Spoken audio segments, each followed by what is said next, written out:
মোৰ অবিবাহিত মাহী মাৰ অসুস্থতাৰ বাবে আমাৰ ঘৰলৈ আহিছিল। সেই সময়ত তেওঁ মোৰ আৰু দেউতাৰ ভালকৈ বহুত যত্ন লৈছিল। মোৰ মাহী ৰাতি দেউতাৰ কোঠালৈ গৈছিল আৰু তাৰ পৰাই কেতিয়াবা বিভিন্ন ধৰণৰ শব্দ শুনা গৈছিল। এদিন দেউতা যেতিয়া অফিচলৈ গৈছিল, মাহীয়ে তেতিয়া মোৰ ৰুমলৈ বুলি আহিছিল। তেওঁৰ সৌন্দৰ্যই মোক ইতিমধ্যে আকৰ্ষণ কৰিছিল। আজি তোমাৰ দেউতা ঘৰত নাই, আহাচোন তোমাৰ বাবে মই কিবা এটা কৰি দিওঁ। এই কথাটো কৈ মাহীয়ে মোক তেওঁৰ শোৱা কোঠালৈ বুলি লৈ গ'ল আৰু তাৰ পিছত তেওঁৰ দুয়োটা উলিয়াই দিলে। মোৰ নাম ৰাহুল আৰু মোৰ বয়স প্ৰায় 18 বছৰ হ'ব। মা ইতিমধ্যে 20 দিন হস্পিটেলত চিকিৎসাধীন হৈ আছিল। মাহী আমাৰ ঘৰলৈ এনেকৈ অহাটো সঁচাকৈ এটা সকাহ আছিল। তেওঁ মোৰ মাৰ ঘনিষ্ঠ বান্ধৱী আছিল। তাই মাতকৈ বেছি ধুনীয়া আছিল। মাহীয়ে আমাৰ ঘৰত আমাৰ বহুত ভালকৈ যত্ন লৈছিল।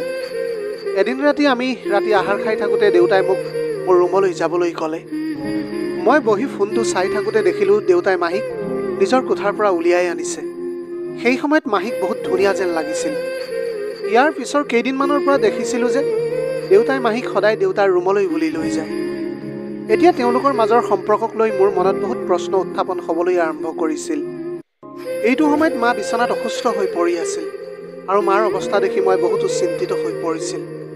কিন্তু মাহী আৰু দেউতাৰ মাজত কি হৈ আছে সেয়া মোৰ বুজাৰ বাহিৰত আছিল। সেইদিনা দেউতাৰ কোঠাৰ পৰা অদ্ভুত শব্দ শুনি মই মোৰ ৰুমলৈ যোৱাৰ সলনি ড্ৰয়িং ৰুমত বহি মাহী ওলাই অহালৈ অপেক্ষা কৰি আছিলোঁ। মই জানিছিলোঁ যে তাই দেউতাৰ কোঠাৰ পৰা ওলাই আহিব, গতিকে মই তাতেই বহি থাকিলোঁ। বহু সময়ৰ পাছত দেউতাৰ কোঠাৰ পৰা মাহী ওলাই আহিছিল আৰু তেওঁক বৰ ভাগৰুৱা যেন অনুভৱ হৈছিল। মাহীৰ শাৰীখনো অলপ ওলমি আহিছিল আৰু তেওঁ এতিয়া সম্পূৰ্ণৰূপে ঘামত তিতি গৈছিল। মাহীয়ে এতিয়া কলৈকো নোচোৱাকৈ নিজৰ ৰুমলৈ সোমাই গৈছিল। মই ভাবিছিলোঁ যে মাহীয়ে কিয় দেউতাৰ ৰুমলৈ যায়, গতিকে মই তেওঁৰ পিছে পিছে তেওঁৰ ৰুমলৈ গ'লোঁ। যেতিয়া মই দুৱাৰখন খুলিলোঁ, মাহীয়ে নিজৰ কাপোৰবিলাক ঠিক কৰাত ব্যস্ত হৈ আছিল। দুৱাৰৰ ফালে ঘূৰি চোৱাৰ লগে লগে মোক দুৱাৰত দেখি তেওঁ স্তম্ভিত হৈ পৰিছিল। মই তেতিয়া মাহীক লগে লগে সুধিলোঁ, আপুনি মোৰ দেউতাৰ কোঠাত কি কৰি আছিল? আৰু তাৰ পৰা কিছুমান অদ্ভুত শব্দ মই শুনিবলৈ পাইছিলোঁ। তাৰপিছত মাহীয়ে কিবা এটা ক'বলৈ ওলাইছিলে। পিছফালৰ পৰা দেউতা আহি মোৰ কান্ধত হাত থৈ ক'লে, ৰাহুল, ৰাতি এতিয়া 11 বাজিছে আৰু তুমি এতিয়ালৈকে শোৱাই নাই। তুমি মাহীক কিয় অপ্ৰয়োজনীয় প্ৰশ্নবিলাক কৰি আছা? ৰাতিৰ আহাৰ খোৱাৰ পিছত মই তোমাক তৎক্ষণাত তোমাৰ ৰুমলৈ যাবলৈ কৈছিলোঁ। তেতিয়াহ'লে তুমি কিয় ইয়াত বহি আছা? কিন্তু দেউতাই মাহীক একো নক'লে। মই দেউতাক খং কৰি মোৰ ৰুমলৈ গুচি গ'লোঁ। সেইবাবে আজি মাহী আৰু দেউতাই একেটা ৰুমত আছিল নে নাই মই গম নাপালোঁ। ৰাতিপুৱা চাহ খাই থাকোঁতে দেউতাক মই নামাতিছিলোঁ, কাৰণ ৰাতি মাহীৰ সন্মুখত মোক মিছাতে বহুতো গালি পাৰিছিল। আৰু যেতিয়া মোৰ দেউতাৰ ওপৰত খং উঠিছিল, সেই সময়ত মোৰ মাহীয়ে মোক বুজি পাই মোৰ ওচৰলৈ আহি মোৰ চুলিত হাত ফুৰাইছিল। দেউতাই তেতিয়া মাহীৰ ফালে চাবলৈ ধৰিছিল আৰু মাহীয়ে ক'লে যে, ৰাহুল, তুমি মোৰ ল'ৰাৰ দৰে আৰু মই জানো যে তোমাৰ নাকটো কিয় ৰঙা হৈ পৰিছে। ৰাতি তোমাক মোৰ সন্মুখত গালি পাৰি দেউতাই তোমাক খং তোলালে। মাহীয়ে তেতিয়া দেউতাক ক'লে যে এতিয়া ৰাহুল ডাঙৰ হৈ আহিছে, তাৰ লগত ডাঙৰ মাতেৰে কথা পতাটো ঠিক হোৱা নাই। দেউতাই আগতেও মোক বহুতবাৰ গালি পাৰিছিল, কিন্তু তেওঁ কেতিয়াও দেউতাৰ মুখৰ পৰা চৰি কোৱা মই শুনা নাছিলোঁ। এইবাৰ দেউতাৰ মুখৰ পৰা চৰি শব্দটো শুনি মোৰ বহুত ভাল লাগিছিল আৰু মই লগে লগে দেউতাক ক্ষমা কৰি দিলোঁ। ইয়াৰ পিছত আমি তিনিওজনে হাঁহিছিলোঁ আৰু কিছু সময়ৰ পিছত দেউতাই মাৰ কাৰণে ব্ৰেকফাষ্ট তৈয়াৰ কৰি নিজৰ টিফিন লৈ অফিচলৈ গুচি গ'ল। দেউতা যোৱাৰ পিছত মই মাহীৰ ৰুমলৈ গ'লোঁ। মই গৈ তেওঁৰ লগত কথা পাতিবলৈ ধৰিছিলোঁ আৰু দেখিছিলোঁ যে তেওঁৰ সৌন্দৰ্য তেওঁৰ ড্ৰেছত আৰু বেছিকৈ ফুটি উঠিছিল। মাহীজনী বৰ স্মাৰ্ট আছিল। তেওঁ মোক তেওঁৰ ৰুমলৈ অহাটো চাই আছিল আৰু তাৰপিছত মোক কৈছিল যে, ৰাহুল, এতিয়া দুৱাৰত থিয় হৈ মোৰ সৌন্দৰ্যলৈ লুকাই নাচাবা, ভিতৰলৈ আহা। মই তেতিয়া মাহীৰ ফালে চাই থাকিলোঁ। মাহীৰ কোঠাটোৰ সকলোতে গোলাপৰ সুগন্ধি বিয়পি পৰিছিল। সেই সুগন্ধিটোত এটা প্ৰচণ্ড আকৰ্ষণ আছিল।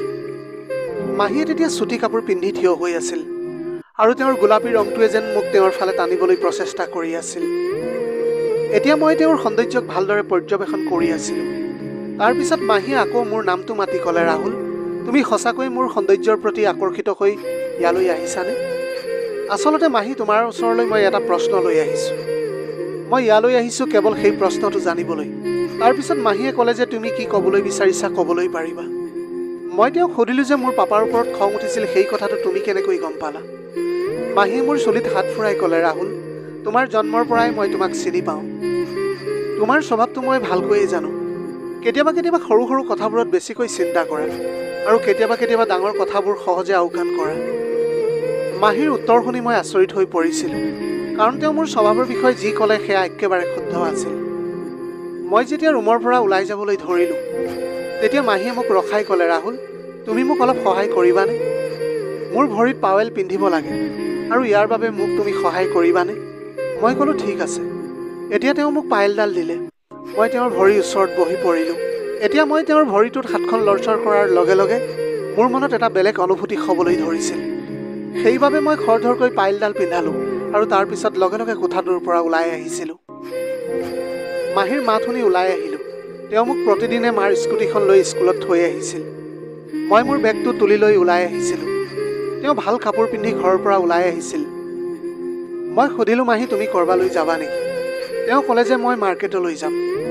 মোৰ বাবে আৰু তোমাৰ মাৰ বাবেও কিছু কাপোৰ কিনিবলৈ লাগিব। আমি কথা পাতি পাতি থাকোঁতে স্কুল পালোঁগৈ। মোৰ ক্লাছ শেষ হোৱাৰ পাছত আজি মোক তেওঁ নিবলৈ নাহিল। সেইবাবে মই খোজকাঢ়ি ঘৰ পালোঁগৈ। ঘৰ পাওঁতে দেখিলোঁ যে দেউতা এতিয়াও অফিচৰ পৰা অহা নাছিল আৰু মায়ে তেওঁৰ বিচনাত পৰি আছিল। মোৰ বৰ ভোক লাগিছিল। সেয়েহে মই মাহীক সুধিবলৈ গ'লোঁ যে কিবা খাবলৈ আছে নেকি। যেতিয়া মই তেওঁৰ ৰুমলৈ গৈছিলোঁ, তেতিয়া দেখিলোঁ যে ৰুমৰ দুৱাৰখন খোলা আছিল। আইনাখনৰ সন্মুখত থিয় হৈ তেওঁ নিজকে চাই আছিল। মাহীয়ে বহুত ভাল আৰু দামী কাপোৰ কিনি আনিছিল। বিচনাত তেতিয়া বহুত সৰু সৰু কাপোৰ পৰি আছিল আৰু চুটি কাপোৰ এযোৰ পিন্ধি তেওঁ থিয় হৈ আছিল। তেতিয়া মই ক'লোঁ, মাহী, তুমি এইবিলাক কাপোৰ কিনি আনিছিলা নেকি? তেতিয়া লগে লগে মাহীয়ে ক'লে যে এইবোৰৰ কোনটো ড্ৰেছ মোৰ ওপৰত ভাল লাগিব। তেওঁ মোক বিচনাত বহিবলৈ দিলে আৰু নিজেই বাথৰুমলৈ গৈ কাপোৰ সলাবলৈ ধৰিছিল। বাথৰুমৰ দৰ্জাখন অলপ খোল খাই আছিল, যাৰ মাজেৰে ভিতৰৰ অংশটো অলপ দেখা পাইছিলোঁ। যদিও মোৰ দেখাটো ঠিক যেন নালাগিছিল, গতিকে মই চকু দুটা পিছলৈ ঘূৰাই আনিলোঁ। এতিয়া মোৰ সন্মুখত প্ৰায় 4বাৰকৈ কাপোৰ সলনি কৰিলে মাহীয়ে। ইয়াৰ পিছত শেষবাৰৰ বাবে বাথৰুমলৈ যোৱাৰ সময়ত হঠাতে তেওঁ মোক চিঞৰি থকা শুনিবলৈ পাইছিলোঁ। তেওঁৰ মাতটো শুনি লগে লগে বাথৰুমলৈ গৈ দেখিলোঁ যে ভুলবশতঃ তেওঁৰ হাতেৰে শ্বাৱাৰটো খোল খাই গৈছিল, যাৰ বাবে তেওঁ ভয় খাই গৈছিল আৰু লগে লগে মোক সাবটি ধৰিছিল। বৰ ধুনীয়া আৰু কোমল স্পৰ্শ পাই মোৰ মনটো বহুত ভাল লাগি গৈছিল। তেওঁ মোক এতিয়া শ্বাৱাৰটো বন্ধ কৰিবলৈ কৈ আছিল। তেওঁ কোৱা কথাবোৰত এতিয়া মই গুৰুত্ব দিয়া নাছিলোঁ। অৱশেষত মাহীয়ে মোৰ পৰা অলপ দূৰত্ব ৰাখি শ্বাৱাৰটো বন্ধ কৰি দিলে। যেতিয়া তেওঁ মোৰ পৰা আঁতৰি গ'ল, তেতিয়া মই তেওঁ পিন্ধি থকা ড্ৰেছযোৰ ওপৰৰ পৰা তললৈ চাবলৈ ধৰিছিলোঁ, কাৰণ তেওঁ পিন্ধি থকা ড্ৰেছযোৰ দেখিবলৈ বহুত ধুনীয়া আছিল। যেতিয়া মই বাথৰুমৰ পৰা ওলাই আহিছিলোঁ, বাহিৰত তেতিয়া দেউতাৰ মাত শুনিবলৈ পাইছিলোঁ। মই লগে লগে মাহীৰ কোঠাৰ পৰা ওলাই আহিছিলোঁ। যাওঁতে মাহীয়ে মোক সুধিলে, ৰাহুল, মই পিন্ধা ড্ৰেছবোৰৰ ভিতৰত কোনটো ড্ৰেছ মোৰ ওপৰত ভাল লাগিব বাৰু? তাৰ উত্তৰটো দিবলৈ তুমি নাপাহৰিবা। মই ক'লোঁ যে এতিয়া যিযোৰ ড্ৰেছ তুমি পিন্ধি আছা, সেইটোতে তোমাক আটাইতকৈ ধুনীয়া দেখা গৈছে। আৰু তাৰপিছত মই কোঠাৰ পৰা ওলাই আহি পাপাই দেখাৰ আগতেই মনে মনে মোৰ কোঠালৈ গ'লোঁ। সেইদিনা ৰাতি আহাৰ খোৱাৰ পিছত লগে লগে মোৰ কোঠালৈ গ'লোঁ। দেউতাৰ লগত কথা পাতিব নোখোজাৰ বাবে মই মোৰ ৰুমলৈ গৈছিলোঁ। কিন্তু মোৰ টোপনি একেবাৰে অহা নাছিল। মই এতিয়া ভাবিছিলোঁ যে নিশ্চয় আমাৰ ঘৰত কিবা এটা ভুল হৈ আছে। কোঠাটোৰ দুৱাৰখন অলপ খোলা আছিল, যদিও দেউতাক ক'তো দেখা পোৱা নাছিলোঁ। মোৰ চকু মাহীৰ কোঠাটোলৈ বুলি গ'ল আৰু তাতো দুৱাৰখন অলপ খোলা আছিল। সেইদিনা দুপৰীয়া পিন্ধি থকা নাইট গ্ৰাউণ্ডটোতে আছিল তেওঁ। মই এতিয়া কথাটো ভাবি সম্পূৰ্ণৰূপে ঘামত তিতি গৈছিলোঁ। দেউতা ইমান দেৰি মাহীৰ ৰুমতনো কি কৰি আছে? ৰুমৰ পৰা ওলাই ঘূৰিবলৈ আৰম্ভ কৰাৰ লগে লগে দেউতাৰ হাতখন মাহীৰ কান্ধত দেখা পাইছিলোঁ। মই তেতিয়া তাৰ পৰা আঁতৰি অহাৰ সিদ্ধান্ত লৈছিলোঁ। দেউতাই খৰধৰকৈ ওলাই আহিছিল আৰু মই তেতিয়া লগে লগে মাহীৰ ৰুমলৈ যাবলৈ ধৰিছিলোঁ। মই ভিতৰলৈ সোমাই দুৱাৰখন বন্ধ কৰি দিলোঁ। মাহীয়ে মোৰ ফালে চাই ক'লে, ৰাহুল, তুমি এতিয়াও শুৱা নাই নেকি? মই ক'লোঁ, মই শুব পৰা নাই, গতিকে তোমাৰ লগত অলপ আড্ডা মাৰিবলৈ আহিছোঁ। মাহীয়ে তেতিয়া ক'লে যে ঠিক আছে। মোক তেওঁৰ কাষতে বহিবলৈ ক'লে। মই মাহীক সুধিব বিচাৰিছিলোঁ যে দেউতা ইয়ালৈ কিয় আহিছিল। মই তোমাক এটা প্ৰশ্ন সুধিবলৈ বিচাৰিছোঁ। তুমি দেখিবলৈ ইমান ধুনীয়া, কিন্তু এতিয়াও তুমি কিয় বিয়া হোৱা নাই? তেওঁ তেতিয়া হাঁহি হাঁহি ক'লে, ৰাহুল, মোৰ বিয়া নোহোৱা কাৰণটো বৰ ডাঙৰ। হয়তো তুমি এই কথাটো বুজিবলৈ নোৱাৰিবা। তুমি মাত্ৰ ভাবি লোৱা যে মই মোৰ পচন্দৰ এটা ল'ৰা নোপোৱাৰ বাবে আজিলৈকে মই কুমাৰী হৈ আছোঁ। মই ক'লোঁ, মাহী, তুমি মোৰ মাৰ ইমান ঘনিষ্ঠ বান্ধৱী, তোমাৰ নিশ্চয় এটা সময়ত অনুভৱ হৈছিল যে তোমাৰো এটা পৰিয়াল হ'ব লাগে। কথাটো শুনাৰ লগে লগে হঠাৎ তেওঁৰ মুখখন গহীন গম্ভীৰ হৈ পৰিল আৰু মই ক'লোঁ যে মোৰ এনে লাগে যেন তুমি নিশ্চয় কিবা এটা লুকুৱাইছা। তেওঁ ক'লে যে তোমালোকৰ পৰিয়ালটোক মোৰ নিজৰ পৰিয়াল বুলি গণ্য কৰি নিজকে পতিয়ন নিয়াবলৈ চেষ্টা কৰোঁ, কিন্তু কেতিয়াবা কেতিয়াবা স্বামীৰ প্ৰয়োজনো অনুভৱ কৰোঁ। কিন্তু তুমি এইবিলাক কথা একেবাৰে বুজি নাপাবা, কাৰণ তুমি এতিয়া সৰু হৈ আছা। মোৰ জীৱনত এজন মানুহ থকাটো খুবেই প্ৰয়োজনীয়, যিয়ে মোৰ যত্ন ল'ব আৰু মোক বহুত মৰম কৰিব। তেওঁ কথা পাতি থাকোঁতে মোৰ হাতত ধৰিলে। মই অনুভৱ কৰিছিলোঁ যে মাহীয়ে সদায় বহুত টিপটপত থাকে। সেইবাবেই চাগে দেউতাই মাহীৰ বাবে পাগল হৈ থাকে। তেওঁ আকৌ ক'লে, ৰাহুল, তুমি এতিয়া ডাঙৰ হৈছা। মই মাহীক ক'লোঁ, তুমি এতিয়া মোৰ পৰা কিবা বিচাৰিছা নেকি?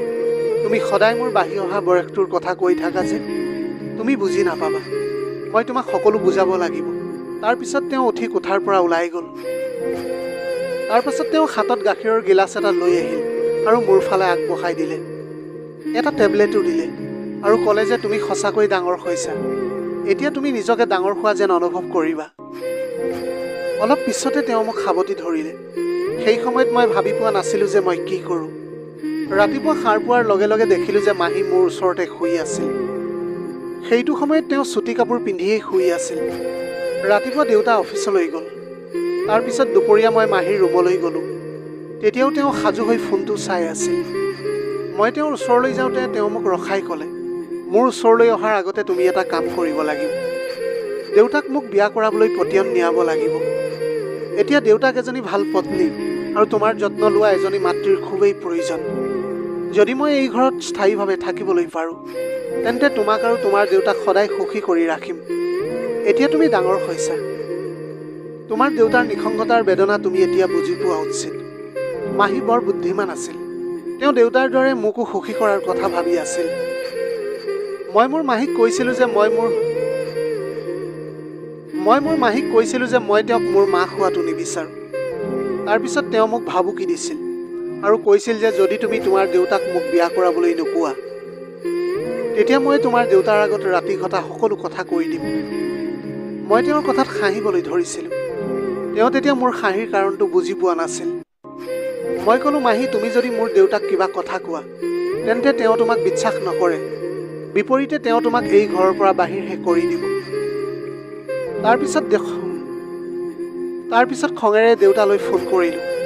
মিনিটতে দেউতা মাহীৰ কোঠাত সোমাই আহিল। তেওঁক দেখি মাহীয়ে দেউতাক ক'বলৈ ধৰিলে যে মই মাহীৰ লগত বেয়া কাম কৰিছিলোঁ। কিন্তু দেউতাই তেওঁ কোৱা কথাবোৰ বিশ্বাস নকৰিলে। তেওঁ ক'লে যে ৰাহুলে সকলো জানে তুমি কিহৰ বাবে ইয়ালৈ আহিছা। তুমি ৰাহুলক তোমাৰ স্বাৰ্থপৰতাৰ বাবে ব্যৱহাৰ কৰিছা। মই বাৰে বাৰে দেউতাক আৰু মাহীক একেলগে ৰুমলৈ যোৱা দেখিছিলোঁ। মই এতিয়া দেউতাক সুধিছিলোঁ যে ৰুমত মাহীৰ লগত তেওঁ কি কৰিছিল। তাৰপিছত তেওঁ ক'লে যে মাৰ ড্ৰেছিং কৰিবলৈ ৰাতি মাহীক মাতিছিলোঁ। চিঞৰা মাতটো মাৰহে আছিল। মাহীৰ দেউতাৰ প্ৰতি একপক্ষীয় মৰম আছিল আৰু সেইবাবে তেওঁ আজিলৈকে বিয়া খোৱা নাছিল। সিহঁতৰ বন্ধুত্ব যাতে ভাঙি নাযায়, তাৰ বাবে দেউতাই মাৰ পৰা মাহীৰ সত্যটো লুকুৱাই ৰাখিছিল। বান্ধৱীৰ অসুখৰ সুযোগ লোৱাটো তেওঁৰ বাবে ভুল আছিল নে শুদ্ধ আছিল, তেওঁ কেতিয়াও ভবাই নাছিল। মাৰ জীৱনটো শেষ হ'বলৈ ওলাইছে বুলি ভাবি তেওঁ দেউতাক বিয়া কৰাবলৈ ষড়যন্ত্ৰ ৰচনা কৰিছিল। যেতিয়া দেউতাই তেওঁক বিয়া কৰাবলৈ অস্বীকাৰ কৰিছিল, তেতিয়া তেওঁ মোক ফান্দত পেলাবলৈ চেষ্টা কৰিছিল। মই ভয় খাই গৈছিলোঁ যে মাহীয়ে মোৰ লগত ৰাতি কিবা ভুল কৰিলেই বুলি। গতিকে মই দেউতাক ফোন কৰি সকলো কথা ক'লোঁ। তেতিয়া দেউতাই মোক ক'লে যে মাহীয়ে তোমাক একো নাই কৰা, কাৰণ তাইৰ মোৰ প্ৰতি মৰম আছে। তাই মোক ফান্দত পেলাবলৈ সেই টোপনিৰ বড়িটো আনিছিল, কিন্তু মই খোৱা নাছিলোঁ। সেইবাবে সেই বড়িটো তোমাৰ ওপৰত ব্যৱহাৰ কৰিলে। দেউতাই এতিয়া বহুত সাৱধানে নিজৰ সংসাৰখন বচাইছিল। মাহীয়ে বান্ধৱীৰ অসুখৰ সুবিধা লৈ দেউতাক মৰম কৰিবলৈ আৰম্ভ কৰিছিল। কিন্তু মাৰ বেয়া সময়তো দেউতাই মাৰ হাতখন কেতিয়াও এৰি দিয়া নাছিল। পত্নীৰ কাষত সদায় তেওঁ থিয় হৈছিল। কিন্তু মাৰ বান্ধৱীয়েহে বন্ধুত্বত বিশ্বাসঘাতকতা কৰিছিল। বন্ধুত্ব এনেকুৱা হ'ব লাগে যে ই আপোনাক বেয়া সময়ত সহায়ক হ'ব আৰু সেই বেয়া সময়খনত আপোনাৰ পৰা কেতিয়াও লাভ বিচাৰি নুফুৰিব। প্ৰিয় দৰ্শক, এয়াই আছিল আজিৰ কাহিনীৰ ভাগ। আজিৰ ভিডিঅ'টি কেনেকুৱা লাগিলে জনাব। যদি ভাল লাগিল তেনেহ'লে লগৰ বন্ধু বান্ধৱীসকলৰ মাজত শ্বেয়াৰ কৰিবলৈ নাপাহৰিব। আপোনালোকৰ গোটেই জীৱনটো হাঁহিৰে উপচি পৰক। পাৰিলে দুখীয়াজনক অলপ সহায় কৰিবলৈ চেষ্টা কৰিব।